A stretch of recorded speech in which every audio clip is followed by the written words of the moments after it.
Hello everyone, welcome on my channel. इस video में हम 721 से लेके 730 तक के इडियम्स एंड फ्रेजेज करेंगे। और ये जो है इस सीरीज का 73वां वीडियो है। और इससे पहले मैंने 72 वीडियो डाले हैं जिसमें हमने 720 इडियम्स एंड फ्रेजेज को कवर किया है। और अगर आपने वो वीडियोस नहीं देखे हैं तो आप मेरे प्लेलिस्ट में जाके सीरियल वाइज उन वीडियोस को देख सकते हैं। तो बिना देर किए हम वीडियो को स्टार्ट करते हैं। और 721 नंबर क्वेश्चन हम देखते हैं। टू पिक होल्स, इसका मतलब होता है टू फाइंड फॉल्ट्स, यानी कि दूसरों में गलती ढूंढना। तो सेंटेंस में इसका यूज देखिए, we should not try to pick holes in other, यानी कि आपको ये कोशिश करना चाहिए कि दूसरों में आप ज़्यादा गलतियां ना ढूंढें। इंस्टेड कि दूसरों में आप गलती ढूंढ रहे हैं, उससे अच्छा है कि आप अपने आप में गलती ढूंढें। जैसे कि इस मोहतरमा को देखिए, ये दूसरों में ही गलती ढूंढती रहती है पूरे दिन। तो इसे कनेक्ट करके आप ध्यान रख सकते हैं। अगला हम देखते हैं टू राइट होम अबाउट। इसका मतलब होता है to remark on a particular interest, यानी कि किसी खास रुचि का उल्लेख करना। तो सेंटेंस में इसका यूज देखिए, he has nothing to write home about, यानी कि इस बंदे के पास ऐसा कोई खास रुचि नहीं है जिसे उल्लेख किया जाए, यानी कि कोई ऐसा इंटरेस्ट नहीं है जिसे बताया जाए। तो ये जो बंदा है देखिए, बिल्कुल उदास जो है, हमेशा बैठा रहता है और किसी चीज में इसको कोई रुचि नहीं रहती है। तो इसे कनेक्ट करके आप ध्यान रख सकते हैं। अगला हम देखते हैं बाई हुक और बाई क्रूक। इसका मतलब होता है बाई वन मीन्स और अनदर, और बाई एनी मीन्स राइट और रॉन्ग, यानी कि उचित या अनुचित तरीके से, जैसे भी हो। तो सेंटेंस में इसका यूज देखिए, some politician try to win election by hook और बाई क्रूक, यानी कि कुछ ऐसे पॉलिटिशियंस होते हैं, नेता होते हैं, जो किसी भी तरह इलेक्शन जीतना चाहते हैं, चाहे वो उचित तरीका हो या अनुचित तरीका हो। जैसा आप इस पिक्चर में देखिए, ये इलेक्शन के समय भाई साहब कितना फूट फूट कर रो रहे हैं इस गरीब को गले लगाकर। ऐसा कोई सिंपैथी या दया है नहीं, इन्हें बस क्या है, इलेक्शन जीतना है। तो इसे कनेक्ट करके आप ध्यान रख सकते हैं। अगला हम देखते हैं to go through the hoop. इसका मतलब होता है to be subjected to an ordeal, यानी कि कोई कठिनाई में पड़ जाना। तो सेंटेंस में इसका यूज देखिए, she is going through the hoop these days, यानी कि ये जो लड़की है आजकल किसी कठिनाई में पड़ गई है और ये जो है काफी उदास रह रही है। तो इसे कनेक्ट करके आप ध्यान रख सकते हैं। अगला हम देखते हैं in the horns of a dilemma. इसका मतलब होता है इन ए क्रिटिकल और डिफिकल्ट सिचुएशन, यानी कि विषम परिस्थिति में। और ये जो है एसएससी का पूछा हुआ एडीएम्स है।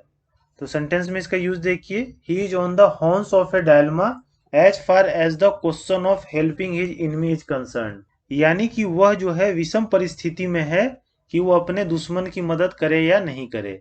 जैसा कि आपने ये मूवी देखा होगा पद्मावत, उसमें अलाउद्दीन खिलजी जो है राजा रतन सिंह से मिलना चाहता है। तो उस समय जो है राजा रतन सिंह काफी डायलमा में होते हैं, विषम परिस्थिति में होते हैं कि अलाउद्दीन खिलजी जो उनका दुश्मन था उससे मिले कि नहीं मिले। तो इसे कनेक्ट करके आप ध्यान रख सकते हैं। अगला हम देखते हैं to flog a dead horse. इसका मतलब होता है to try to do something impossible, यानी कि कोई असंभव कार्य करने की कोशिश करना।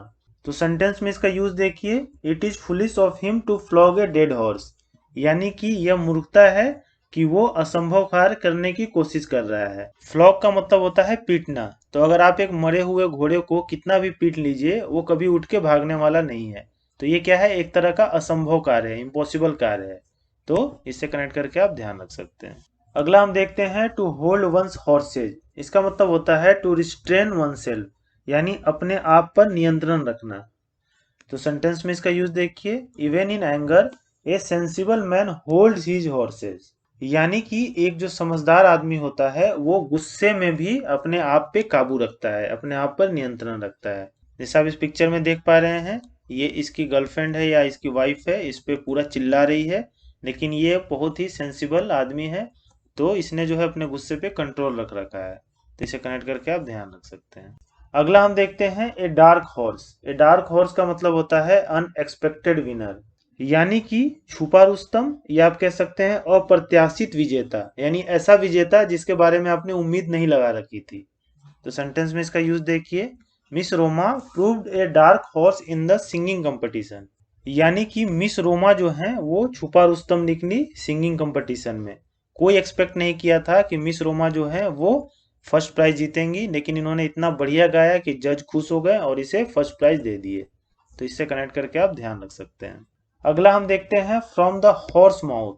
इसका मतलब होता है फ्रॉम ए रिलायबल सोर्स, यानी कि विश्वसनीय स्रोत से या आप कह सकते हैं कि एकदम सही स्रोत से। तो सेंटेंस में इसका यूज देखिए, he has got this information from the horse mouth, यानी कि उसे जो सूचना मिली है वो बिल्कुल विश्वसनीय स्रोत से मिली है। और आप न्यूज में हमेशा ये देखते होंगे कि सूत्रों के हवाले से खबर, तो ये जो सूत्र होते हैं ना वही है हॉर्स माउथ। तो इसे कनेक्ट करके आप ध्यान रख सकते हैं। अगला हम देखते हैं to look a gift horse in the mouth.